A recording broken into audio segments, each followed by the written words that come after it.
Hər vaxtınız xeyir dəyərli izləyicilər. Azərbaycan Sadı və Natiq Adilov YouTube kanalında paralel söhbətdəyik bu gün və gördüyünüz kimi əlbəttə Natiq Adilovla birlikdə danışırıq. Natiq bəy, hər vaxtınız xeyir olsun.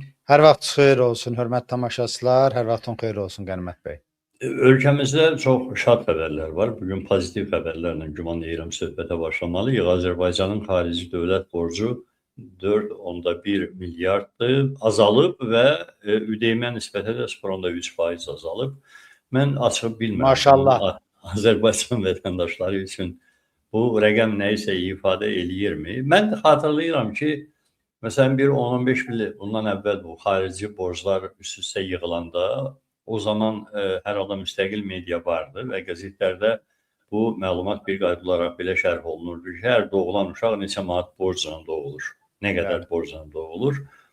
İndi o hesab itib. İndi ümumiyyətlə heç kim bilmir xarici borcu Azərbaycanın nə qədərdir, nə qədər olanda normaldır. O dərd o qədər gəlir, sel kimi gəlir ki, adamlar da oradan da o arxain zamanların müzakirəsindən demək olar ki, kənarlaşıblar. Çünki bu xarici dövlət borcudur, nə bilim, investisiyaların həcmidir, idxal olunan və yaxud ixrac olunan investisiyaların həcmidir. Bu cür məsələlər nisbətən arxain, rahat nəfəs almaq imkanı bir qədər olan, özünün hansısa, nə bilim, 3-4 aydan sonraki problemlərini nəzərə alaraq, həlli ilə məşğul olaraq yaşayan cəmiyyətlər üçün aktualdır. Amma bir neçə baxımdan Azərbaycanlılar üçün artıq bu məsələlər aktual deyil. Həm insanlar ay-bay yaşayırlar. Gündəlik qağı ilə Qənimət bəy. Hə, gündəlik, ən yaxşı halda yəqin. Bugün başımı necə salamat çıxardım. Ay, Sabah sağ olar. olun. Bu salamat çıxarmağa da yalnız sosial problemlər aid deyil. Bugün daha dövlətin hansısa bir qurumunun şərindən necə qutarım və yaxud bu şəhər mənim üstümə gələcək, gəlməyəcək kimi belə qayğılarla yaşayan cəmiyyətlərdə əlbəttə dövlətin kimə borcu var, kimin o dövlətə borcu var kimi məsələlər aktual olmur. Üstəlik dövlətin özünün mahiyyət etibarilə vətəndaş şuurunda inikası itir. Ondan itir ki, Azərbaycanda heç vətəndaş da yoxdur. Yəni, hökumətin rəsmi baxışında Azərbaycanlılar vətəndaş falan deyil.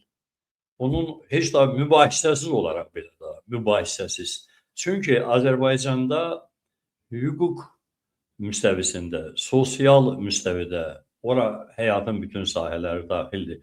Baş verən, həm də rəsmən baş verən bütün proseslər və hadisələri, eləcə də ayrı-ayrı faktlar onu sübut edir ki, Azərbaycan hökuməti üçün vətəndaş deyilən bir şey yoxdur. Heç vətəndaş da yoxdur. Bir var ki, vətəndaş falan, vətəndaş deyəsən, ümumiyyətlə o söhbətlər yoxdur Azərbaycan hökuməti üçün. Buyurun Natiq bəy. Təhkimçi kəndli misalında rəiyyət var da.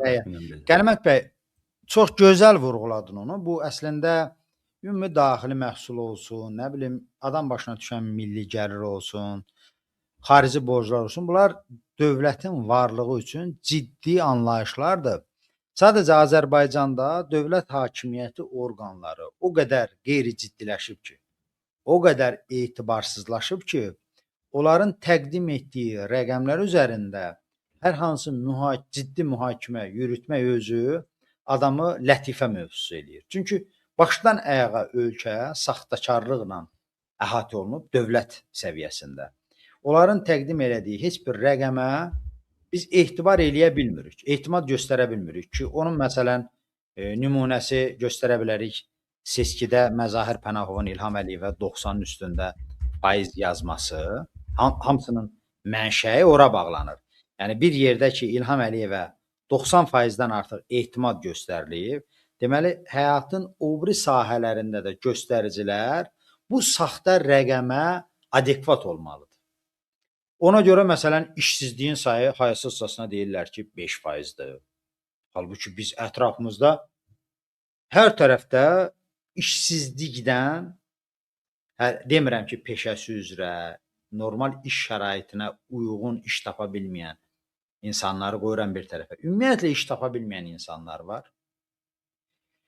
Azərbaycanın ayağı tutan gəncləri, yaşlıları, orta nəsilləri ölkədən baş alıb gedir ki, o kadrların yetişməsi üçün həm cəmiyyət, həm ailələr illərlə vaxt, enerji, pul xərcləyib kadr yetişdiriblər. O kadrlar özlərini realizə edə bilmir, ölkədən qaçıb gedir və ölkədə azad sahibkarlıq təşəbbüsləri günü-gündən boğulur və belə bir şəraitdə hökumət bizə iqtisadi nağıllar oxuyur ki, xarici borcumuz azalır, valyuta ehtiyatımız artır. Mən arzu eləyərdim ki, həqiqətən belə olsun. Amma vəziyyətin, real vəziyyətin belə olmadığına bizə inandıran nələrdir? Birinci, ölkədə real iqtisadiyyat yoxdur. Dövlətin özünün hətta 1000 cür burcutmasına baxmayaraq biz neft sahəsindən kənarda heç bir real iqtisadiyyat görə bilmirik. Hətta öz təşəbbüsü ilə vətəndaşlar tutaq ki, xırda sahibkarlıq fəaliyyətinə başlayır, onları da gözüm çıxıya salırlar. İqtisadiyyat yoxdur. İstehsalat müəssisələri məhv edilib. Ölkə iqtisadiyyatı ixracdan birbaşa asılıdır. Belə bir şəraitdə sual yaranır ki, hansı kəraməti hesabına Azərbaycan xarici borcunu azaldır? Burada yarı zarafat, yarı həqiqət belə bir cavab çıxır ki, Azərbaycan insanlarından yığılan, onlara yüklənən vergi və cərimələr hesabına ki, son illər biz görürük, tamaşaçılarımız da şahiddir ki, Azərbaycan hakimiyyəti bu istiqamətdə, yəni insanları müxtəlif sahələr üzərindən cərimələməyə çox kreativ yanaşır, hər gün bir şeylər fikirləşirlər, hər gün bir cərimə növü fikirləşirlər və onu da bərri bəzəkli formada adamlara təqdim edirlər. Qənimət bəy, mən sorğu keçirtdim YouTube kanalımda. Bu bizi izləyənlər də yaza bilər ki, il ərzində nə qədər cərimələnmisiniz? Ya etiraf eləməliyəm ki, mənim auditoriyam hamısı mənim kimi hökumət tərəfindən gözüm çıxdıya salınmış adamlardır. Ya da Azərbaycanda həqiqətən vəziyyət gərgindir. Çünki ora şərh yazan, nə bilim, 100-ə yaxın insan var idi. Biri dedi 3 dəfə, biri dedi 5 dəfə, biri dedi 2 dəfə məbləğləri mən soruşmamışdım. Yəni artıq Azərbaycanda cərimədən kənarda insan barmaqla sayılası az insan qalıb. Fikrimi ondan yekunlaşdırmaq istəyirəm ki, hətta biz bu Statistika Komitəsinin, Maliyyə Nazirliyinin təqdim etdiyi rəqəmi möhtəbər saysaq, onda biz Azərbaycanlıların qarşısında sual durur ki, necə olur ki, bu necə bir ziddiyyətdir ki, dövlətin borcları azaldığı halda Azərbaycanlıların borcu günü-gündən artır. Mən bunu az qala hər verilişdə deyirəm, təkrarlayıram və bunun üzərində israr edirəm ki, hər bir Azərbaycanlı sual verməlidir ki, niyə görə iqtisadi potensialı, imkanları Azərbaycandan qat-qat zəif olan qonşularımız Gürcüstan və Ermənistanda insanların bankda saxladığı pulun miqdarı adam 1000 nəfər, nə bilim 10 min nəfər başına götürəndə Azərbaycanlılardan çoxdur. Gürcüstanda, Ermənistanda insanların banklara kredit borcları, problemli kreditləri bizdən azdır. Məbləğ olaraq demirəm, hörmətli tamaşaçılar. Deyə bilərsiniz ki, bəzi dırnaqarası ağıllılar çıxıb deyə bilər ki, orada əhali azdır. Mən 1000 nəfər başına, 10 min nəfər başına olan deyirəm.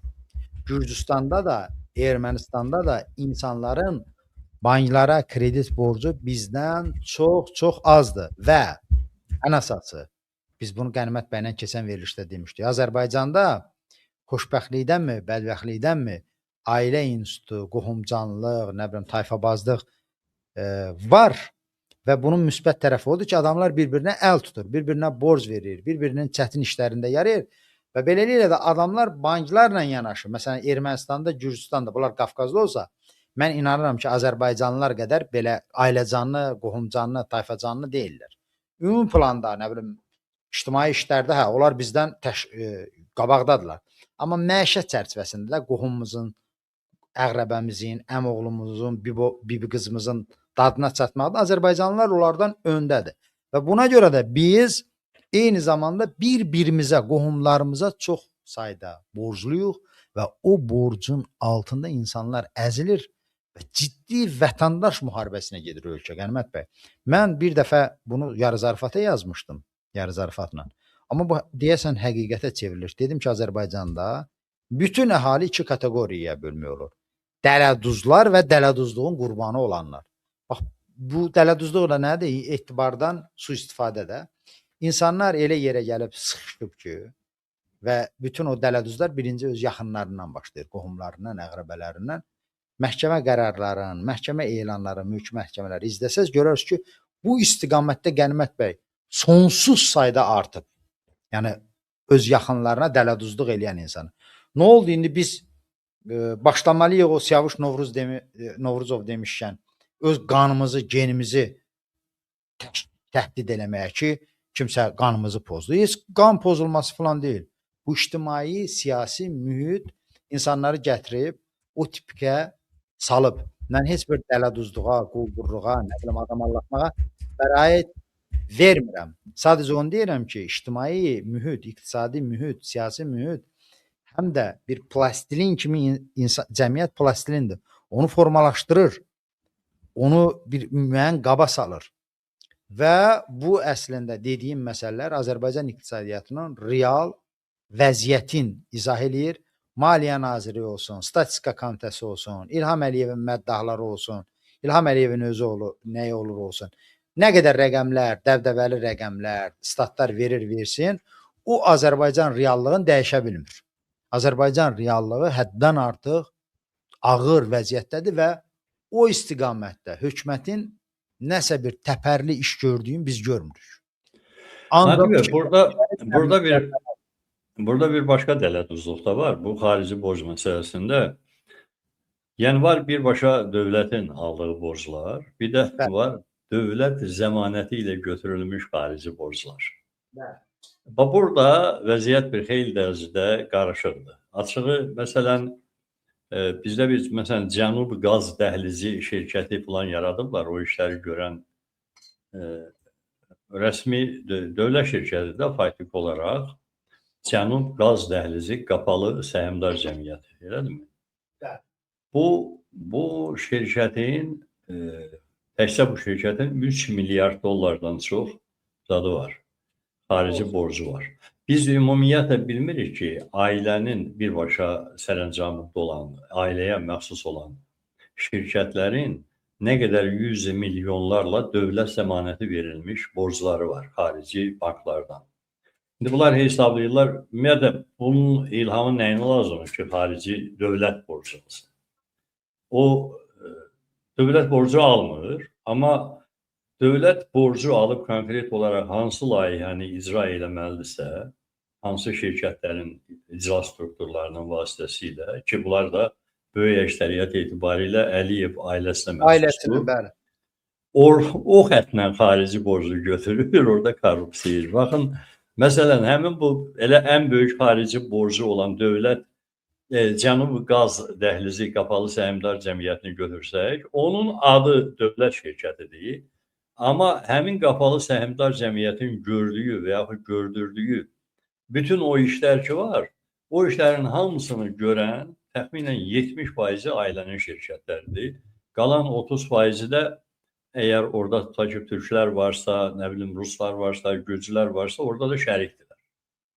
İndi biz bu 4.6 milyardlıq xarici borcu bizim gözümüzə soxurlar pozitiv kimi, yəni Azərbaycanlılar. Görürsünüz, dövlət borcumuz azdır. Bu tərəfdən də alçaqlar bir dövlət adına milyardlarla borc götürürlər, oradan da korrupsiya edirlər.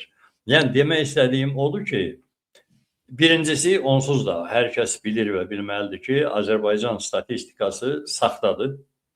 Təpədən dırnağa qədər saxtadır, gözlərinin içinə qədər yalan deyirlər və həmin yalanları da rəsmi statistik cədvəl kimi sırıyırlar Azərbaycan cəmiyyətinə. İkincisi, o yerdə ki, pul var, həmin yerdə pul rəqəmləri ki, bu rəsmən ifadə olunur, onlara heç bir halda inanmayın. Buyurun bəy. Qənimət bəy, mən səndən çox xahiş edirəm, mən danışa-danışa bir dənə Google-da axtarış ver və yaxud ChatGPT-də bir mövzu üzrə. İlham Əliyev bu mövzu ilə Azərbaycan cəmiyyətini tovlayır. Mən istəyirəm ki, ən azı bizim kanalları izləyənlər bu fırıldaqdan, bu məkirli plandan xəbərdar olsun. Zəhmət olmasa mən danışa-danışa ora yazın ki, e, xarici borcu ümumi daxili məhsulundan az olan və yaxud da ona yaxın olan ölkələr hansıdır xarici borcu? Orada biz görəcəyik ki, Azərbaycan kimlərlə siyahıdadır. Siz onu yaza-yaza mən tamaşaçılar deyim ki, dəyərli tamaşaçılar, İlham Əliyev onu populistcəsinə istifadə eləyir və bir çox insanlara da ofsunlaya bilir ki, ay nə gözəldir də. Məsələn, Ermənistanın xarici borcu çoxdur, Gürcüstanınki çoxdur, Azərbaycanınki azdır. Deməli, Azərbaycan iqtisadiyyatı çox yaxşı vəziyyətdədir. Bunun ən yaxşı cavabı iqtisadiyyatı bilmədən özümüzə sual verməliyik ki, bəs bu rəsmi rəqəm yaxşıdır. Bəs mənim öz güzaranım necədir? Azərbaycan müəllimi, həkimi, fəhləsi, kəndlisi necə yaşayır? İşin akademik, elmi, həqiqi tərəfi isə bundan ibarətdir ki, dostlar. Bax, bizim qibtə elədiyimiz bu Qərbi Avropa ölkələri var ha. Onların xarici borcu ümumi daxili məhsullarından qat-qat çoxdur. Fransanın da, Almaniyanın da, Amerikanın da. Mən maraqlı bir şey deyim, davam edərsiniz. Bəli, buyurun. Məsələn, Lüksemburg dünyada həyat səviyyəsinin, insanların həyat səviyyəsinin ən yüksək olduğu bir neçə ölkədən biridir. Xarici borcu ödəyimdən bir neçə 100% yuxarıdır. İrlandiyanın xarici borcu ödəyimdən 200% yuxarıdır. Qənimət və Fransanın, Almaniyanın, İngiltərənin bilirsiniz hansılar azdır? Məsələn, yadımda qalır. İndi sizin qabağınıza çıxar deyərsiniz və bizə inanmayan tamaşaçılar özü axtarar. Məsələn, iqtisadiyyatın iyi olmayan qardaş Əfqanistanda xarici borc Azərbaycandan da azdır. Çünki iqtisadiyyat yoxdur. Bu xarici borc adı biraz borc olduğuna görə pis səslənir. O həm də iqtisadiyyatın dinamikasını göstərir. Sonra bu şərqi uzaq Asiya ölkələrindəki adını bilmədiyimiz, Afrikada o cırtdan dövlətlər var ki, varlığı ilə yoxluğu bilmir.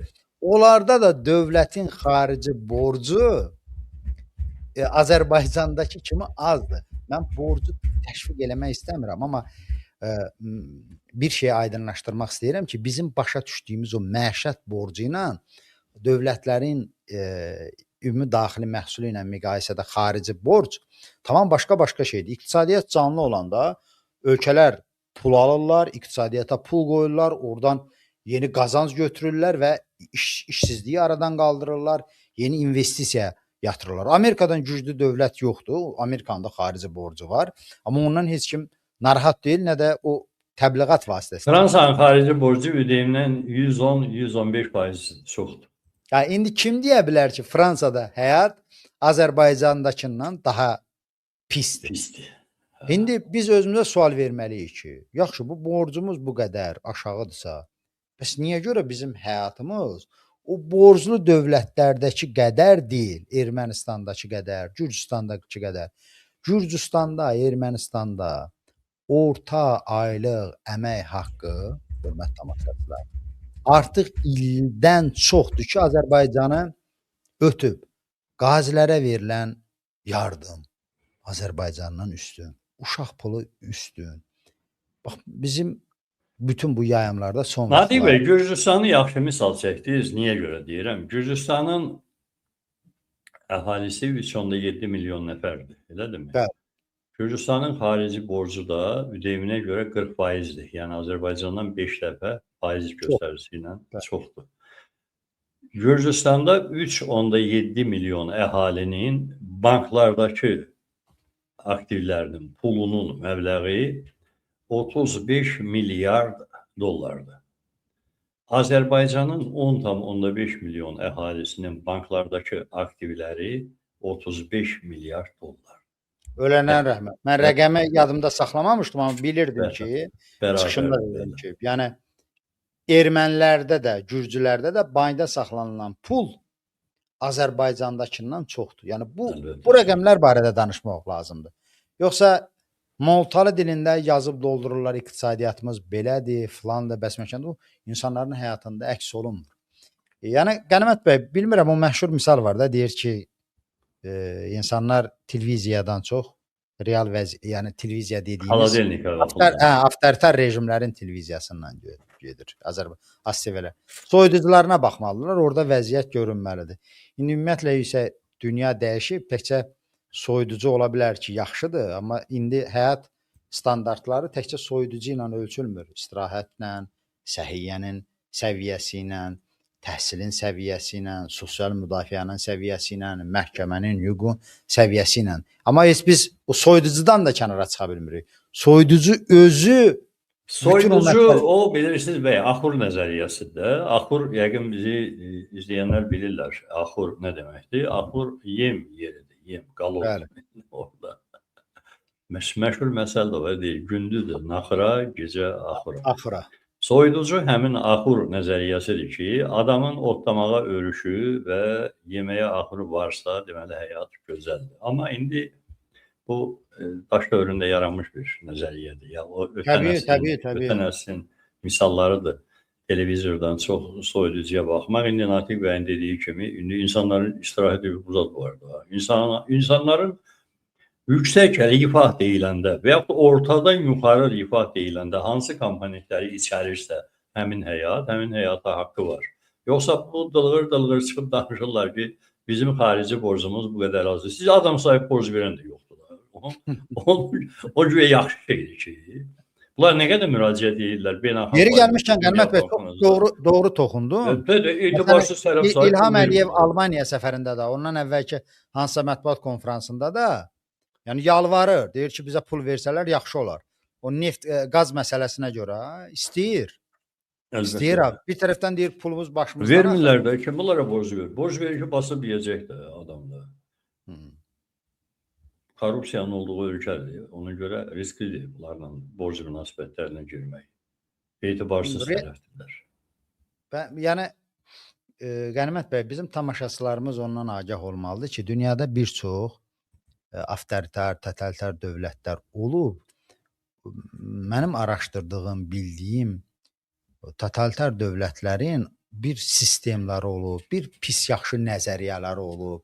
Ən az məsələn nə bilim sosial rahatlıq veriblər. Məsələn bizim lənətlədiyimiz, həqiqətən lənətə layiq olan Sovet imperiyasını götürək də, bolşevizmi.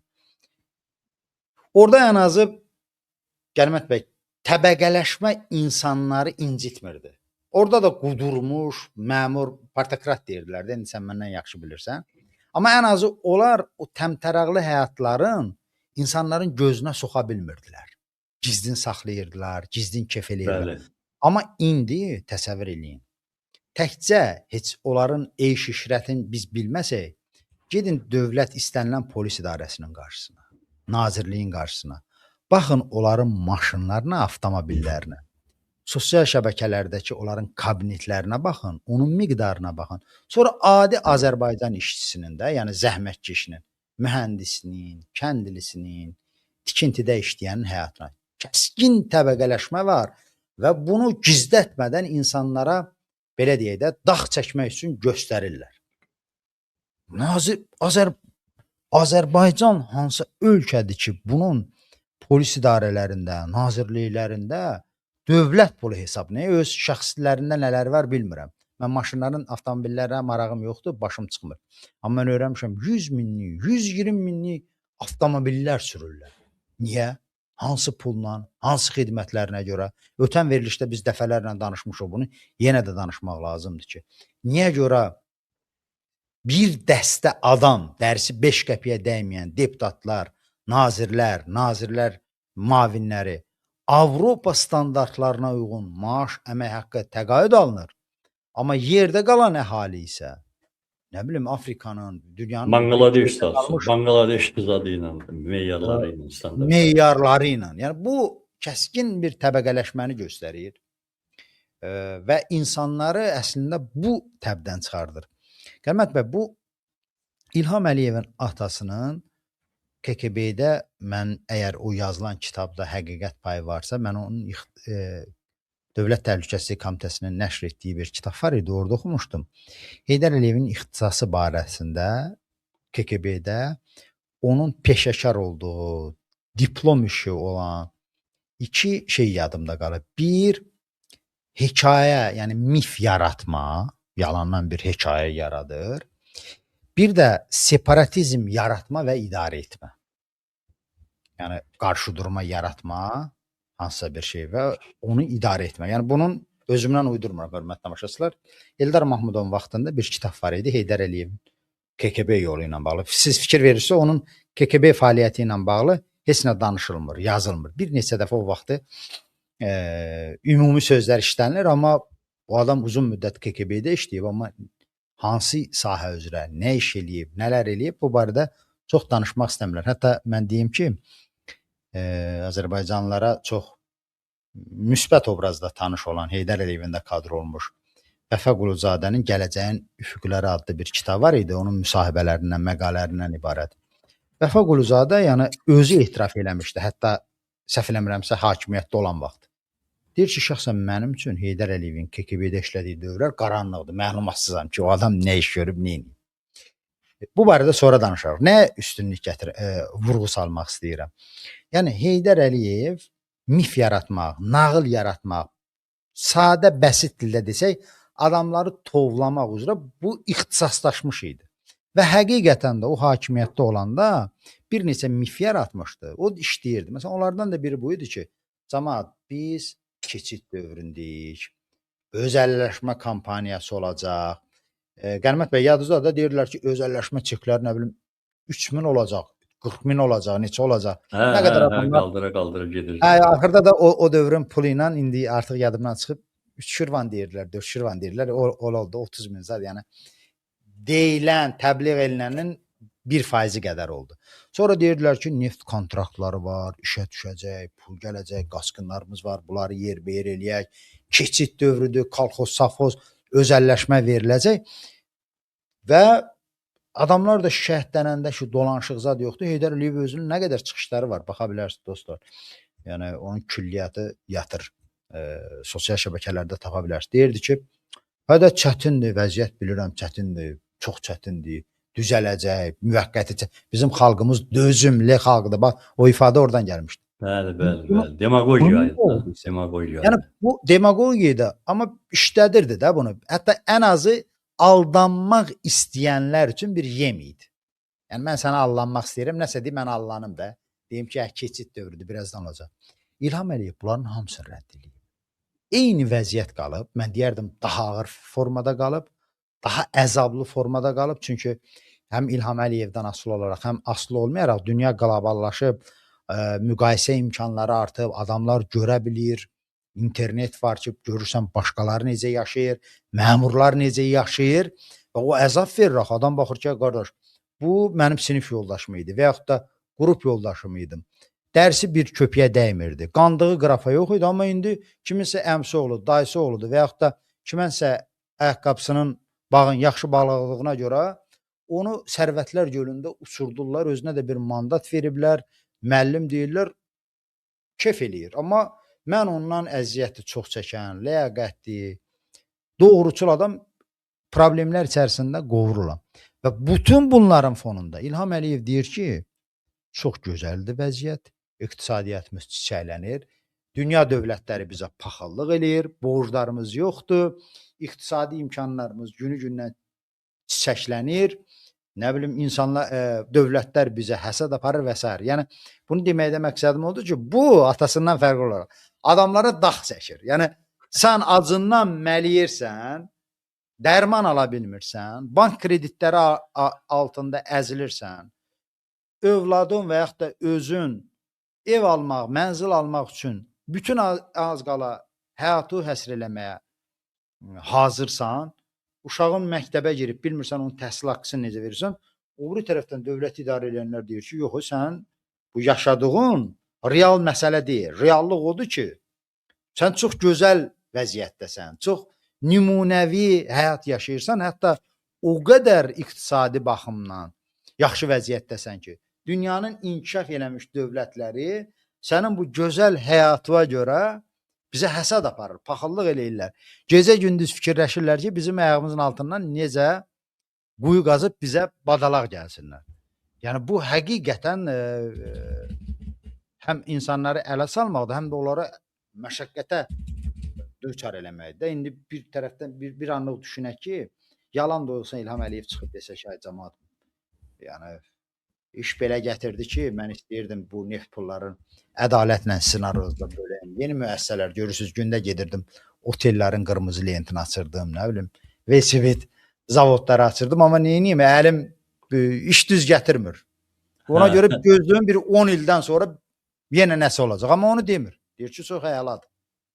Və mən istəyirəm ki, Azərbaycan insanları, ən azı bizə baxanlar bu mənzərənin şahidi olsun və bunu həqiqi, doğru şəkildə qəbul eləsinlər ki, Azərbaycan necə bir yırtıcı, islah olunmaz tayfanın əsarətinə düşüb. Hətta filmdə atasından da çox yalan danışır da, onu görə də atasına rəhmət oxutdurur. O Azərbaycanda ancaq bu şəkildə məmurlar atalarına rəhmət oxutdurur. Hə, o məşhur məsələdə deyildiyi kimi, bax bu çox qəribə bir son günlərin qanunvericilik laboratoriyası var, qəribə şeylər baş verir. Bunun birincisi mən oxudum, heç o qədər təcrübələnmədim və fikirləşdim ki, bu elə çoxdan var. Bu saytların məhkəmə qərarı olmadan qapadılması.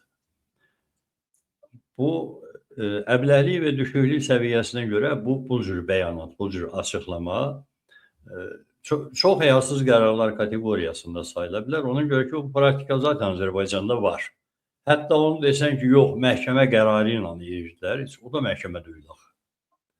Hansı məhkəməyə bundan ötürü sübut verilib və ya hansı məhkəmə bundan ötürü sübut tələb edib. Göstəriş varsa və salam, gətirin, qərarımızı yazaq ki, gedin bağlanın. Və yaxud hələ bu vaxta qədər o məhkəmə qərarı olmadan qapadılan, sonra növbəti qaydada üst-üstə yığılandan sonra hansısa bir məhkəmənin də hakimin stolunun üstünə atılan o qərarlar var ki, bunu bağlamışıq, bunun qərarını çıxartdı. Təxminən belə bir şeylər var. İndi ümumiyyətlə heç məhkəmə qərarına falan nə ehtiyac var ki, Azərbaycanda elə saytların %99%-i o cür saytlardır ki, onun redaktoru kimizə çağırıb deyirlər ki, git bağla.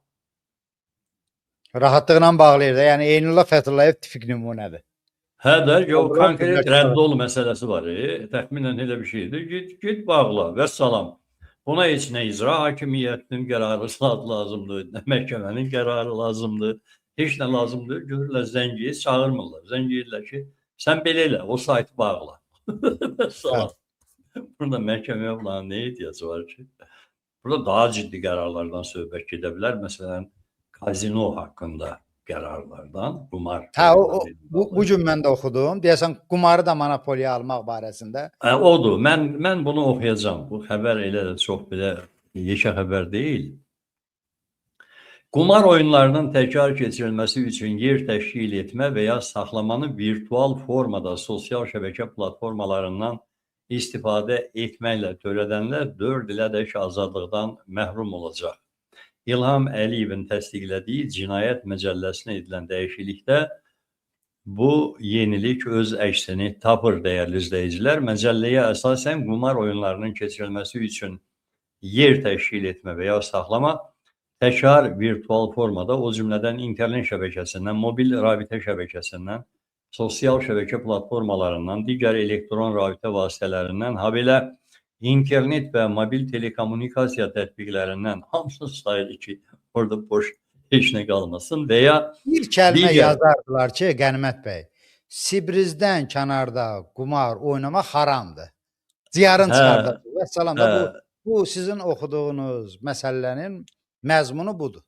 Amma burada çox belə müqəddəs vətənpərvər bir əlavə də var. Yetkinlik yaşına çatmayanların qumar oyunlarında iştirakına yol verməklə törədildikdə, qabaqcadan əlbir olan bir qrup şəxs tərəfindən törədildikdə, xeyli miqdarda gəlir əldə etməklə törədildikdə, cinayət nəticəsində əldə etmiş gəlirin 2 mislinədək miqdarda cərimə edilməklə 2 ildən 4 ilədək müddətə azadlığın məhdudlaşdırılması və eyni müddətə azadlıqdan məhrum edilməklə cəzalandırılacaq. Bu, Sibriz o törəmə işarəsi vardı, deyəsən qabaq riyaziyyatda vurğu kimi, tərsinə vurğu kimi qoyulur da, yox, tərsinə vurğu kimi. Bu, Sibriz törəmə silsiləsindən olan qanunlardandır. Heç kim heç arada oynaya bilməz, gəlin, niyə qumar oynayırsan ki, var da orada, O deməkdir, gəlin burada oynayın. Yəni. Bir də Qənimət bəy bilirsiniz, bu bəzi anlayışlar ki var cəmiyyət içərisində populistdir də, populyardır. Məsələn, Azərbaycan əhalisinin nə qədəri bilmirəm, faiz etibarı ilə deməyəm, amma mütləq əksəriyyəti kişilərin spirtli içki içir, amma məsələn dövlət təbliğatında ki, desələr ki, filan kəs içki içəndə hamı onu alqışlayıb lənət deyəcək. Qumar da mən azart oyunlarına qarşıyam, özüm də nə bilim bəxtim gətirib, xarakterim belə olub, tərbiyəm oynamamışam, xoşum gəlməyib. Gənclikdə bir-iki epizodu çıxmaq şərti ilə.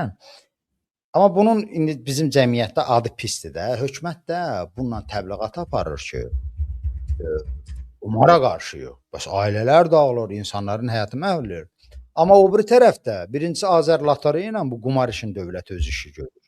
Hətta mənim yadımdadır, mən futbolu yaxşı bilmirəm. Bilən dostlar bura yazsın. Bu futbolda da müəyyən qumarzad məsələsi var idi. O vaxtda Azərbaycanda məşhur bir qəzet var idi, futbol qəzeti, Hürriyyət qəzetinin redaktoru idi. O öz təşəbbüsü ilə o mərc oyunlarını orada aparırdılar və hökumətin nəzarətindən kənarda idi və xeyli da populyar idilər. Ona görə şərləyib onun baş redaktorunu o vaxtı tutmuşdular. Sonra hətta qanun şəklində saldılar ki, o mərc oyunları ancaq dövlətin nəzarəti altında olacaq. İndi də Sibrizdə bunlar özləri, yəni bilmirəm, qanun keçirdilər də deyəsən, hə? Kazino zad məsələsi. Əlbəttə. Özləri kazino yaradır. Burada da deyirlər ki, qumar oynamaq qadağandır və mən sənə deyim ki, Qənimət bəy, qoy burada tamaşaçılarımız heç olmayan anonim adlarla yazsınlar. Son bir ildə biləsiniz ki, polis onlayn nə qədər adamlar girirlər, oynayırlar da, cavanlar bilmirəm, orada nə qədər udurlar. Var imiş, hə? Yəni onlayn qumar falan məsələ. Bəli, onlayn qumar var. Yəni ona da nəzarət eləmək çox çətindir. Çox çətindir. Sadəcə nə edirlər? Gənclərdə də tuturlar bu və ya başqa. Bu məsələn onlayn futboldur, nərddir, şahmatdır. Bunlar da ora daxildirmi görəsən? Var. Yəni pul olan hamısının var və ona nəzarət eləmək çox çətindir və o polis üçün, hökumət üçün yaxşı bir gəlir yeri olub. Hə, telefonu aldılar. Bu və ya başqa, yəni əslində telefonun alınması adamdan çox ağır bir məsələdir. İndi qanun işləyən yerdə bu şəxsi ev kimi bir şeydir. Sən ora daxil ola bilməzsən. Məsələn, yol hərəkət qaydası pozuntusu eləyibsən, polisin sənin telefonunda nə iş var? Hətta hər hansı bir inzibati xəta eləyibsən, hətta cinayət eləyib, cinayət xarakterli bir şey varsa, o telefona baxmaq üçün xüsusi razılıqlar olmalıdır filan. Amma Azərbaycanda bu belə bir şey olmur da. Adamı haqq yaxalayan kimi birincisi o gənclərin telefonunu əldə eləyirlər. İki şeyə görə törətdiyin cinayət və ya da inzibati xətaya qədər iki şeyə görə insanları yaxşı son vaxtlar cərmələyirlər. Bir, nə bilim, vorzakonlarla bağlı hansısa bir meyxananı paylaşıbsansa, TikTokda, sosial şəbəkədə, nə bilim, hansısa o vorzakonun şəklini paylaşıbsansa, adam qoyurlar ki, sən kriminal dünyanın təbliğatçısan. Ona görə məbləğ var. 2000-dən 5000-ə qədər adamlardan pul alırlar. İkincisi, indi gəncdir, girib, mən təqdir eləmirəm, hansısa qumar oyununda olub 5-10 manatlıq və yaxud da 50 manatlıq, onu da bir tərəfdən cərmələyirlər. Yəni, o qumarın aradan qaldırılması mən də istəyərəm, amma bu qanunlar, bu polisin etdiyi reydlər qətiyyən cəmiyyətin sağlamlaşdırılması üçün görülən bir şeylər deyil. Bu sadəcə yeni cərmələr, cəmiyyəti növbəti rıçaqlarla təsir altında saxlamaq, onun üzərinə cinayətkar damğası vurub, gözü kölgəli halda saxlamaq üçün düşünülmüş bir şeylərdir.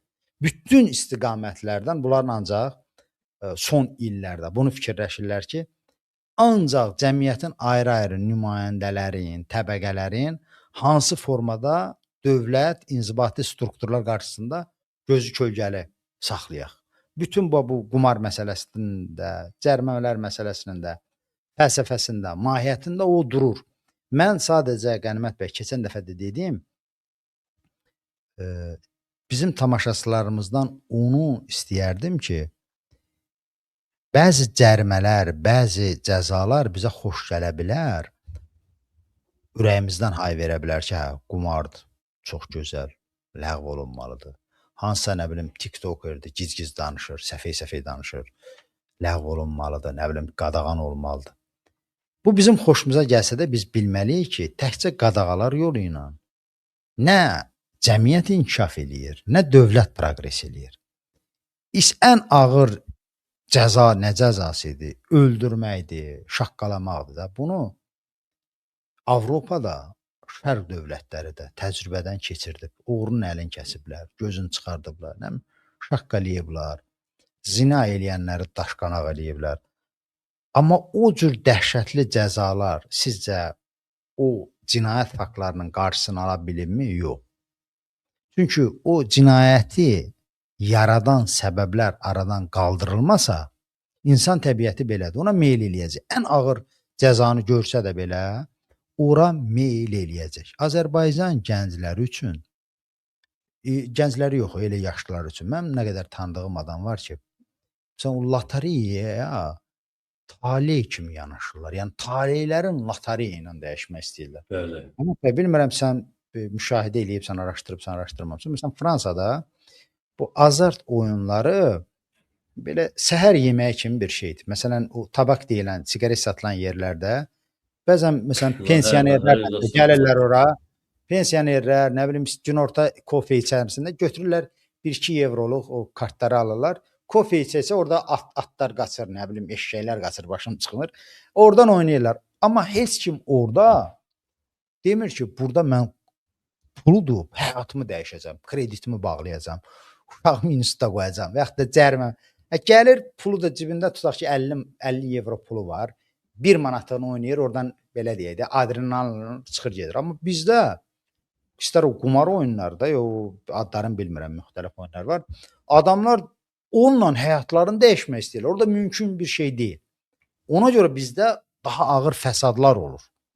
Məsələn, Avropa ölkələrindəki kimi yenə mən qumarı, kazinoları zaten təşviq eləmək istəmirəm. Amma burada o bir növ mədəniyyət halına gəlib ki, adamlar deyir ki, yedik, içdik, cibimizdə artıq 50 manatımız var. Gedək onda oynayaq. İstirahət forması kimi gəldi. İstirahət forması. Yoxsa insan bütün hər şeyi kənara qoyur, onunla həyatını dəyişmək istəyirsə, karyerasın, təhsilin, nə bilim, ipoteka borcun, orada nə ola bilər? Orada faciədən başqa bir şey ola bilməz. Və bizdə də mən sizə əminliklə deyirəm ki, gənclərin də, gənclik yaşını keçmiş insanların da o yola, o xəstəliyə düçar olmasının köklü səbəblərindən biri o xoşbəxtlik axtarışıdır. Axtarışdır. O necə hamısına şəfa diləyirəm. Bu sağalmaz xəstəliyə düçar olan adamlar var. Tutaq ki, bütün prosedurları keçirlər, elmi prosedurları, xəstəxanaları. Canlarına bir əlac tapa bilmirlər. Birdən eşidirlər ki, dağın başında bir dənə, nə bilim, şaman var, nə bilim, falçı var. O hansısa yolla müalicə eləyə bilir. O da qəlbinin dərinliyində inanmır bəlkə də çox. Daha çox tibbə inanır, ənənəvi tibbə. Amma deyir, gedin bir şansım yox. Ümidin yoxdur da. Ümidin sınadan.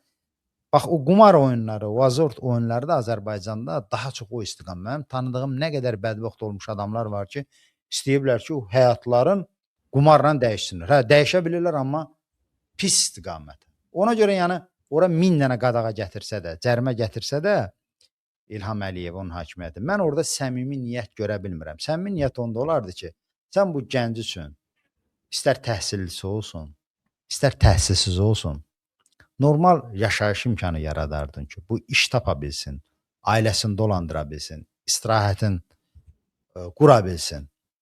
Ondan sonra baxardıq ki, vəziyyət nə yerdədir. Sən bunun təhsillisini də, əli-ayağı iş tutanın da salıbsan giriftar vəziyyətə, stres vəziyyətində, əsəb vəziyyətində, nə bilim, gündəlik bayaq... Özü də hamı bilir ki, bu Sibiriz üçündür də, bu qaydalar, bu qanunlar, qumarla bağlı bütün məsələlər. Sibirizin özü ilə bağlı qanunu bunlar nətər qəbul edirlər ki, kazino yalnız süni adada ola bilər. Sizin başınıza daş düşdün, yəni süni adada, bu kimin adına gəlib bilmirəm. Yəni Azərbaycan torpaqları müqəddəsdir də, onun üstündə qumarxana olmaz. Deyərlər, məsələn, asma, hansısa vuşqaların üstündə salınmış bir yerdə, o da yox. Yalnız süni adada. İndi gel bu süni adanı axı sən düzəltmək üçün də yenə parlament səviyyəsində icazə almalısan. Buna kimin cəsarəti çatar? Kimin imkanı çatar? Niyə yalnız süni adada və yaxud süni yarımadada? Bunun bir məntiqi də yoxdur axı. Sadəcə demək istəyirlər ki, pul bizdədir. Biz bunu eləyə bilərik də. Bizdən başqa hansı o pullu, cəsarətli adamdır ki, o fikrə düşsün ki, mən gəlib Azərbaycanda kazino açacağam. Kazino açarsan, bəs sən Saskovunun qabağında cavab verə bilməyən adamsan, tir tərəsən adamsan, sən haraya yaraşır kazino açmaq? Bax, həm o deməkdir ki, o bizlikdir, yəni biz eləyə bilərik. Həmin bu indi virtual qumarın yığışdırılmasının da açıq bir səbəbi odur. Bir yox, elə əsas səbəbi odur ki, qumar oynamağı özü üçün qəbul eləmiş adamlar var da, ya Natiq bəyin dediyi kimi, ya sadəcə xəstəlik vərdiş səviyyəsində. Onların hamısının elə bil ki, ağzın ora yönətmək üçün ki, qardaş, gəlmişsən, yer də veririk, yer pul da yığırıq, bizlikdir o məsələlərin hamısı. Gəl, Sənədli sübutlu, hə. Gəl, oyna da, biz sənə üçün şərait yaradırıq. Çay da veririk, kofe də veririk, hər şeyi deyirik. Yəni, faktiki olaraq adam deyir ki, bu Azərbaycan ərazisində dəxli yoxdur, real və yaxud virtual. Bunlar oynanılırsa, burada realdan da, virtualdan da yer pulu mən yığmalıyım da. Bu mənim məkanımdırsa, burada başqa kim burada axı qumar düzəldə bilər? Heç kimin ixtiyarı yox. Təxminən Qənimət bəy, indi kimsə bizə şübhə eləyə bilər bizim ehtimallarımıza, amma ədalətli, vicdanlı tamaşaçılar qoy bura şərh yazsınlar və yaxud da sonra bizə desinlər ki, son illər ki, bax bu 3 ildir ard-arda Azərbaycan Cərməbaycana dönüb də. Hər demək olar kvartalda biz yeni cərimə növləri, yeni məhdudlaşdırma növləri eşidirik. Bax, 3 dənə və yaxud da 3 də çoxdur, 2 dənə nümunə göstərin ki, bax, bura gətirilən cərimələr, qadağalar Azərbaycan insanının həyatında 0,1% yüngüllük yaradıb, rahatlıq yaradıb. Olsa mən çox şad olaram. Ancaq bunların bütün bu məhdudiyyətlər, hörmətli tamaşaçılar, ancaq bir məqsəd güdür ki, pul qazanmaq öz yerində, həm də pul qazanırlar. Cəmiyyəti qorxu altında saxlamaq, təqib altında saxlamaq, günahkar psixologiyasına soxmaq. Məsələn, mən nə qədər adam tanıyıram ki, deyir ki, sağ olsun da filan yerdə bir cərimə eləmişdim. Cərimə 100 manat idi, yaxşı oğlan idi, polis 50 manat verdim, qutardım. O polis də ona görə yaxşı oğlan oldu. Amma biz fikirləşməliyik ki, qardaş, bu bütün dövlətin fəlsəfəsi belə olmalıdır ki, insanlara rahatlıq yaratmalıdır. Yoxsa biz sağa dönəndə bir narahatçılıq keçirdik ki, burada bir cərimə yeməyəcək. Sola dönürük, deyirik ki, burada kiminsə cərimə ərazisinə girmirikmi? Yəni sağımız, solumuz, yuxarımız, aşağımız, xarici siyasətimiz, daxili siyasətimiz ancaq belə qırmızı cizgilərlə dolunur. Sual verirsən, deyirlər təxribatçısan. Tənqid eləyirsən, xarici qüvvələrə işləyirsən. Nə bilim, nədənsə hansısa bir giz müğənninin açıqlamasını, giz deputatın açıqlamasını bəyənmirsən, deyirlər ki, məhkirli Azərbaycan qüvvələri. Yəni faktiki olaraq Azərbaycanı dediyimiz məsələləri aydın və bəsit formada görəndə deyirlər ki, öldüyü yerdə. Sabirin şeirində kimi, dinmə, danışma, qanma. Meyxanaçılara birdən bir qadağa gətirirlər ki, filan sözləri deməlisən. O heç kimin tanımadığı blogerlərə qadağa gətirirlər ki, orada o söyüş söydü, burada bu söyüş söydü. Mollalara bir qadağa gətirirlər. Jurnalistlər, siyasətçilər heç də bunlar o mərhələ keçib. İlk də. İndi məsələ gedib çatıb təsəvvür edin ki, hansısa kənd səviyyəsində bir blogerin, bir internet fəalının nəsə danışmasın, çıxardırlar Ümumi Respublika məsələsinə ki, bu sən demə millətin əxlaqın pozulmuş, dövlətin təməllərin sarsıdırmış. Yəni bu aşkar görünən totalitarizmin ayaq səsləridir ki, biz buna qarşı bütün Azərbaycanın düşünən insanları səsin qaldırmalıdır. Çünki bunun zərbəsin təkcə müxalifətçilər çəkməyəcək. Bütün cəmiyyət çəkəcək və çəkir də. Çəkir də. Bax, təkcə siz elə bilirsiniz ki, siyasətçiləri incidirlər. Nə qədər bizim bilmədiyimiz, yəni elan olunmayan biznesmenlər, iş adamları, ictimai siyasi məsələlərə maraq göstərən adamlar əzab çəkirlər, şərlənirlər, öldürülürlər, ölkədən qovulurlar. Çünki bu hökumət üçün, İlham Əliyev rejimi üçün Azərbaycanlıların heç bir qara qiyməti yoxdur. Qənimət bəy bayaq dedi, yəni təbə də deyə bilərsiniz, kölə də deyə bilərsiniz. O qədər gərəksizdir. Onun səzdə elədiyi 200 obyekt var. Biri ən başlıcası puldur. Bir də Azərbaycanın onun nefti qazıdır. Bir də çevik polisin dəyənəkləridir və salam. Qalan insanların şairindən tut aliminə qədər onun gözündə heç bir zərrə qədər nə insan kimi, nə şəxsiyyət kimi qiyməti yoxdur. Biz artıq yük kimi İlham Əliyevə və onun ailəsinə əzab veririk. Nə qədər azalsaq, nə qədər yoxa çıxsaq, onun üçün o qədər məmnuniyyət yaradacaq. Polis demişəm, polis işin başda prezident düzüblər 200-300 nəfəri, 167 nəfəri seçiblər. Biz deyil deyə vətəndaş jurnalistikası da deyilən bir şey var. İndi vətəndaş polis sayı yaranırlar. Açıblar qapılarını. Polisə dəstək şurası bəy. Yox, oradan da artıq baxırlar da dişinin ölçüsünə, boyunun ölçüsünə, çəkisinə, düzürlər sıraya. O standartların keçəni, məsələn, bugün 167 nəfəri atıblar tərəfə ki, siz polis ola bilərsiniz. Təxminən belə bir şey. Bir də baxırsan, bu vilayət falan hansı rayonlara gedir, o qəbul adı ilə. Hansı rayonlara gedir, o ətraf rayonlardan 50 nəfər, 100 nəfər belə seçirlər. Toytoğlusu kimi. Vurur koltuğuna gətirir ki, bunlar polisə işləyəcək. Hər tərəfdə də ixtisar gedir. Hər tərəfdə ixtisar gedir. Polis, bütün ixtisara düşmüş bütün ştatları verirlər Daxili İşlər Nazirliyinə. Ya daxili qoşunlara, ya da Daxili İşlər Nazirliyinin elə bilavasitə müxtəlif strukturlarına. Yəni, o dövlət aparatının ştat sayı olduğu kimi qalır. Ta ki, Kənd Təsərrüfatı Nazirliyindən kəsirlər, oradan 30-40 nəfər bu ay, onu verirlər polisə. Və həmin adamları orada işə götürürlər. Total nəzarət dediyim budur da. Total nəzarət olur. Ona hesablanır. Qənimət bəy, mən öz proqramımda bir dəfə demişdim. Qoy mənim burada dediklərimi polislərin ailələri, onların yaxınları yaxşı-yaxşı eşitsinlər. Çünki biz polisi tənqid edəndə bu demagoglar, İlham Əliyevin trolları ortaya düşür ki, banal, bəsit bir argumentlə ki, polis olmasa adamlar bir-birini yiyər. Bir-birini yiyər. Yox, Natiq Adilov deyə bilər, çünki Natiq Adilov ət yemir. Rahat danışa bilərlər. Axı kim deyib Azərbaycanda hətta ən ağılsız adam deməyib ki, polis olmamalıdır. O müəyyən bir marjinal qrup var, dünya görüşüdə, anarxistlər, onlar polisi bir institut kimi qəbul eləmir. Amma bizim bu ortada olan polisi tənqid edən insanların tənqidlərinin kökündə polis institutunun siyasi dəyənəyə çevrilməsidir problem kimi görünən ki, polis olmalıdır. Polis ictimai əsası yerinə yetirməlidir. Polis olmalı deyil. Quldur olmalı deyil. Polis daşıdığı rütbəyə, geydiyi formaya, öz nizamnaməsinə uyğun fəaliyyət göstərib adam balası kimi tərəfli bir mövqe sahibi olmalıdır. Bunlar nəzəri, bəlkə də biraz mənəviyyata çağırış janrındadır.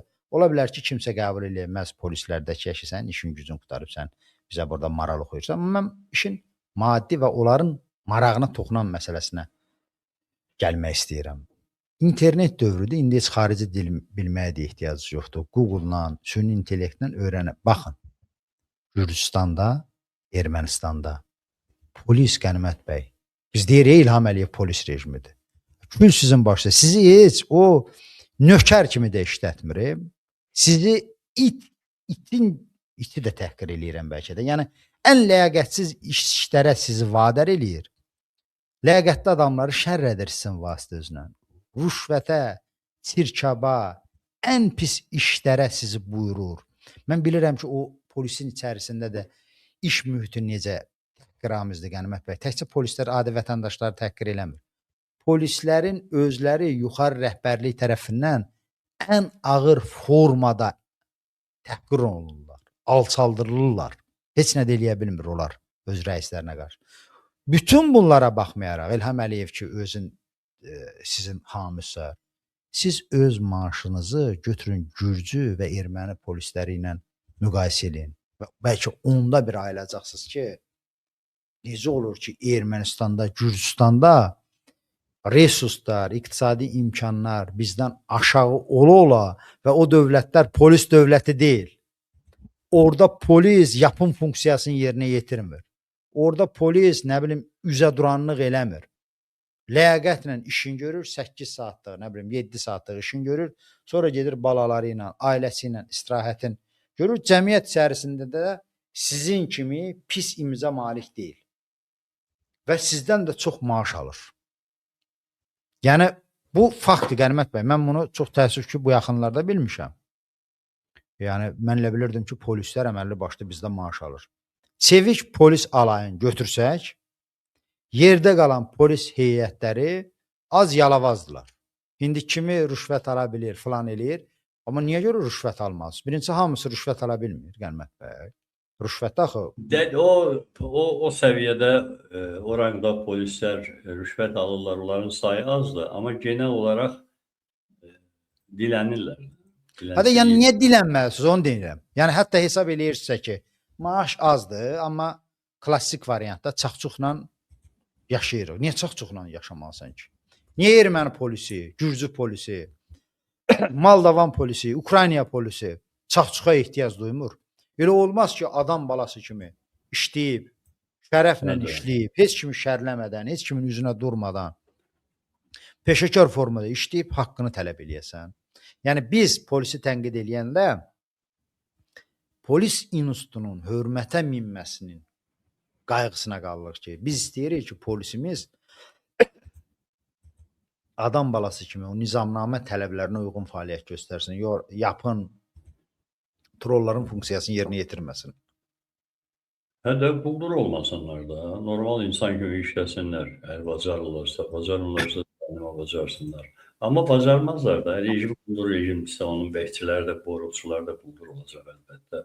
Yəni, Bəy, çox qəribə bir şey təəccübləndim o günlərdə. Mən elə bilirdim ki, bu Vasif Talıbovla bu söhbət qutarıb, iməclik məsələsi. Sən demə, Naxçıvanda bu iməclik sistemi hələ davam edirmiş. O gün də Ordubadda aparırlar cəmaatı iməcliyə, birinin ürəyi xəstəymiş, adam ölüb. Adam günün altında işlədiblər, ölüb də, indi müəllim deyiyorsun, nədirsə, hər halda belə fiziki iş verən adam deyil. Vasif Talıbovun ənələri hələ yaşayır. O vaxtı bir Şirvan şəhərində idi, bir də Naxçıvanda, bilmirəm Şirvanda da qalırmı, qalırsa dostlarımız burada. Var idi mi Şirvanda da iməclik? Bəli, Respublikada birinci onu Vasif yaratmışdı. Sonra Vasif bilirəm ki, Vasif tətbiq eləmişdi. Sonra Yavər Camalovun qardaşı var idi, Şirvanın icra başçısı.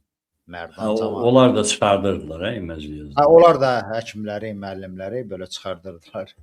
Ot yoldurmağa. İl içi məcliklərin hər həftə. Gör nə qədər, bu elə-belə iyrənclik deyil də. Bütün orada gördürülən o işlər ki var, əlbəttə o işlərdən ötürü pul yazılır, götürürlər, mənimsəyirlər. Özü heç o da böyük pul deyil ki, oradan həm ot təmizləmək, ağac budamaq, cici işlərdir. Amma ona da tamah salırlar. Həm də böyüklərindən öyrənirlər də. Güya İlhamın özü daha nəyə tamah salmır ki? Adam hər şeyə tamah salır. Bunlar da indi bunun balaca xırda variantlarıdır. Fikirləşir ki, bir məktəbi çıxardacağım iməcliyə, onlar orada bir gün ərzində nə qədər? 10-15 minlik iş görəcəklər, ya 3-4 minlik iş görəcəklər. Biraz da üstünə yazıb, tumarayıb ki, daha artıq iş görülüb.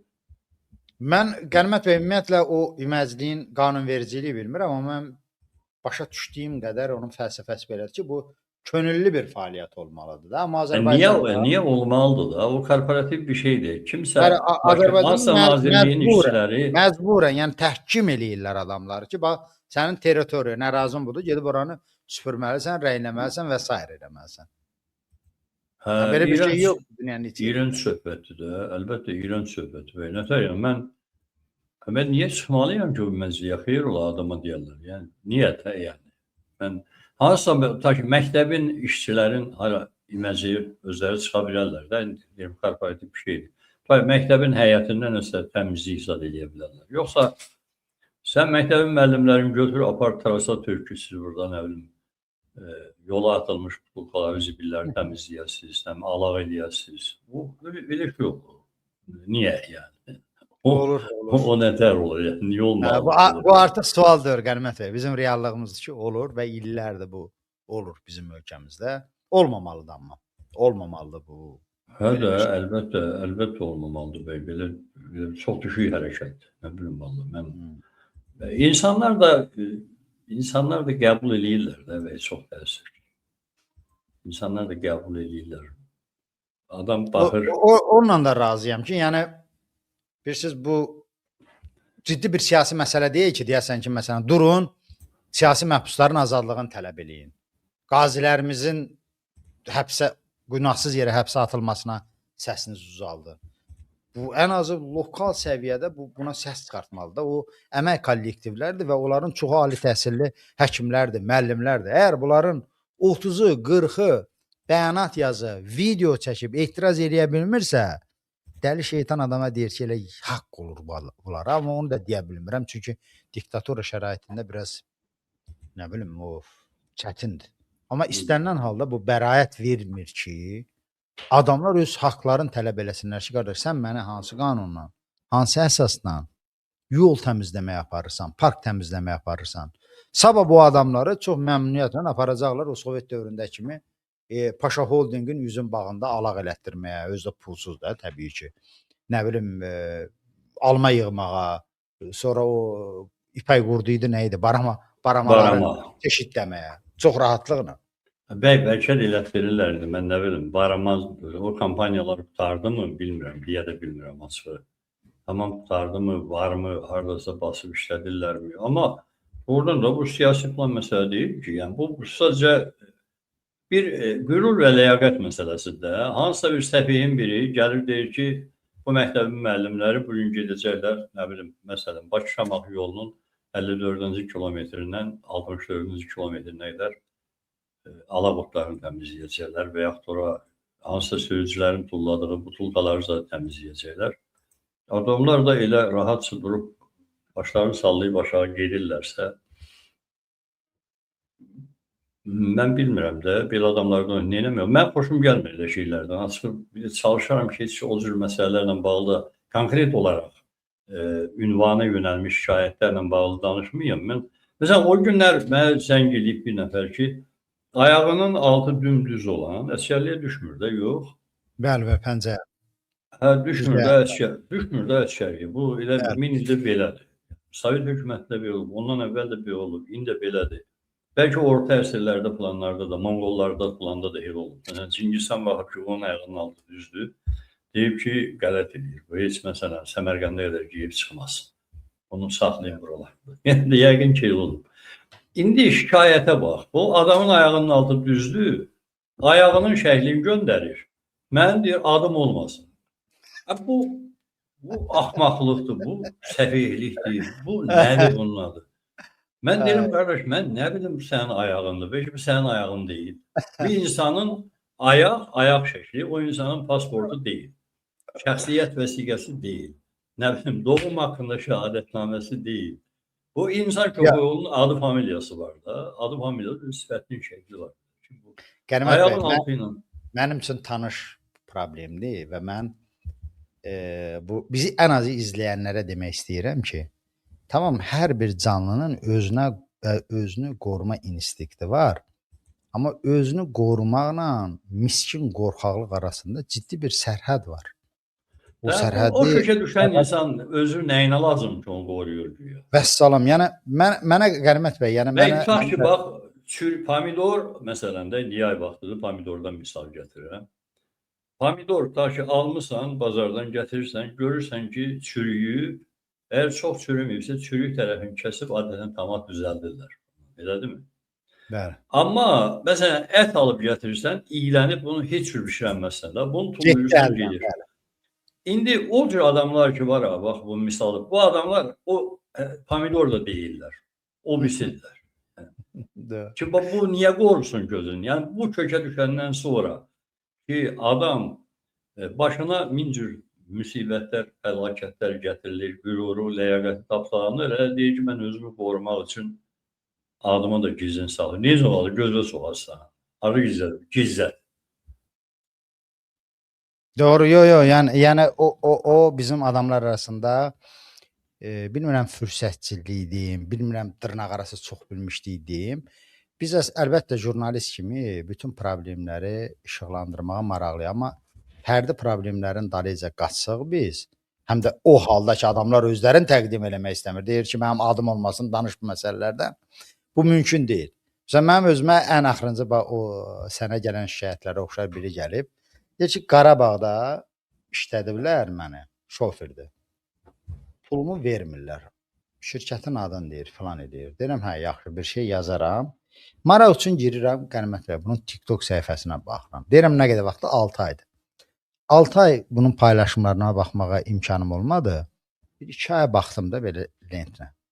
Görürəm bu gözəl hədislər paylaşıb, ibrətli atalar sözləri filan. Deyirəm, ay qardaş, axı sən özün bir pulu heç olmaya bir dəfə, ayda bir dəfə istə də. İstə də. Yaz da ora. Yəni, nə bilim Qənimət bəy, bu da bizim... Yəni, insanların özünü şəxsiyyətsizləşdirməsi kimi bir şey. Böhrana düşdüyün göstərir də. Yaxşı, mən deyə bilərəm sənin problemini. Amma yəni bununla hara qədər getmək olar? Sən özün öz dərdi heç olmaya dilləndir də. Bəy, o cür adamın problemindən danışarsan, onu çağırıb üstünə qışqıracaqlar, çıxıb TikTokda deyəcək ki, bu Natiq Adilov var, o yalan deyir.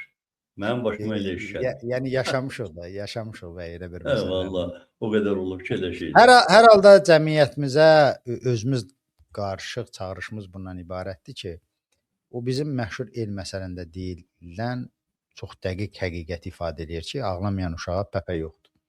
Heç bir inkişaf eləmiş cəmiyyət dünyanın ha tərəfinin, Afrikanın da inkişaf eləmiş ölkəsi var. Uzaq Asiyanın da, Avropanın da, onların heç birində gizlənməklə, qorxmaqla, yaltaqlıqla cəmiyyət proqres eləyə bilməyib. Bütün cəmiyyətlər, dövlətlər yalnız bir yolla tənqidi təfəkkürü diri saxlamaqla, mühakimə aparmaqla, onları idarə edənləri çək-çevir etməklə, nəzarət altına almaqla, kontrol eləməklə proqres eləyə biliblər. Hələ ki, bəşəriyyətin bizim əlimizdə olan tarixi bunu göstərir ki, inkişafın yalnız yolu budur. Yaltaqlanmaqla, rəhbəri, idarə edənləri tərifləməklə, sən yaxşı oğlansan, ətrafındakılar pisdir deməklə heç bir problemi həll eləmək olmur.